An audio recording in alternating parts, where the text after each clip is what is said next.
This year's student union elections were really heated. Now that the elections are over, many Brandeis students are wondering whether the elected representatives will deliver the changes they have promised. Kaylin Cook and Svetlana Kotlarenko sat down with the new president of the student union, Jason Gray, to discuss what students should expect next year. As you mentioned, your campaign was specifically based on relating to the students and representing the voices of the students. So how are you going to go about doing that, and why is it so important to you to relate to students? I'm doing, and I was running on what the student union should be doing, which is getting feedback, getting suggestions, getting ideas from the student body. It hasn't happened in the past, but that doesn't mean that it doesn't have to, but that it should and needs to be changed for the future. How am I going to do this? First, it's a culture change.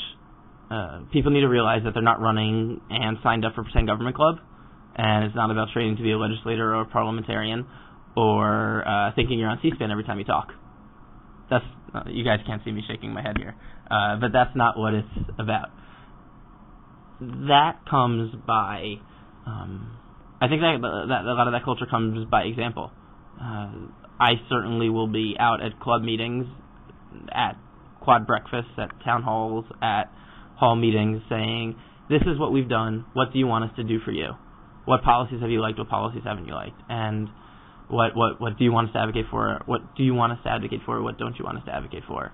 And I will help to lead the student union so that other people are doing that as well. So the different committees are better engaged with the student body, so that the senators are engaged with their constituencies, with those students they're supposed to represent either in their quad or class. And the culture change isn't easy, but it means getting people out of the third floor of the Superior Campus Center and to the people they're supposed to be represented. Maybe holding office hours downstairs in the atrium so that students can come up to their student union government and say, hey, look, this is what I want you to do for me.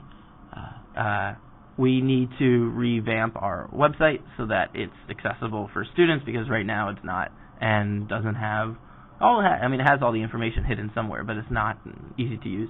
We need to proactively go out to club leaders before we implement a policy to discuss how it will impact someone's club and if they like it or they don't, instead of doing it afterwards, which is how we've done it this past year. We need to get the senators out talking more, planning more events, and planning more open for suggestion events.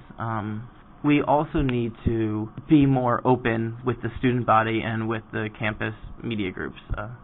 We've a 3,000-ish person school and some 50 members of the student government.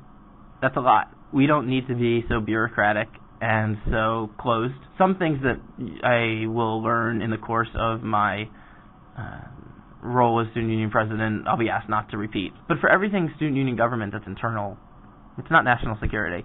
As important as I think this is, it's just student union government. And I'm only 20 years old, and I'm not running the United States government, and I get that. So I want to be much more open about what's going on so that people will get a greater sense of the resources available to them, of the financial policies, of the financial options, of the advocacy venues that we could play. That's a lot of how I want to make it more open, more transparent, more connected to the student body. In your position, how do you plan to contribute to the future of the student union? I know that in the campaigns I heard a lot of ideas for goals that need to be met this next year. So what are yours, besides the culture change, that is? So as far as specific things that are going to be happening are on my tentative list of goals. It's tentative because I haven't yet done enough. What do you want the student union government to do, and add to this list? At the beginning of the next year, I plan on sending out to the campus a list of things we're going to do so everyone can keep me accountable. As of right now, what we've got on it is hoping to ensure that USDAN is renovated soon. The university has plans to do it. We hope to do it. I hope to get them to do it sooner rather than later and do it with a lot of student input, increase the variety. Longer dining hours on the weekends, either between 1:30 and 4:30 or after 7 o'clock on Saturdays. To have the health center stop misdiagnosing people. I've heard that a few times.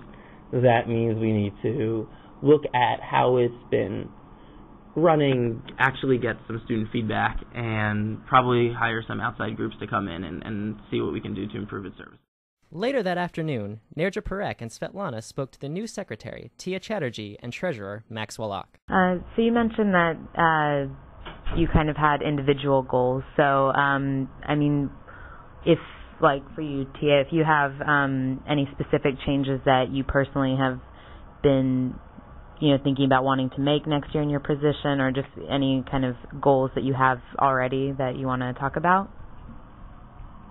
Well, I guess my first goal is to order a lot of office supplies that we don't have right now. And I guess other than that, just making the office, like, as a whole more complete, and the Club Resource Center working. Like, I've kind of already started thinking about things to do there and things to buy to make it better, I guess, for the rest of the club leaders. And that's pretty much overall what I want to do. I think my main goals for the year are going to be to just continue the financial reforms that have been occurring the last couple of years, and that is just to make or speed up and make club financial transactions more convenient. There also is going to be a significant amount of financial reform that's going to happen as far as SAF money and capital expenditure money, and those are all issues which we're already starting to sit down and think about and try to solve. So there's going to be a decent amount of reform, and hopefully it'll all stem from just making everything run smoother in the student union government for clubs and club leaders. To hear more of these interviews, you can check out our website. This is Svetlana Kotlarenko reporting.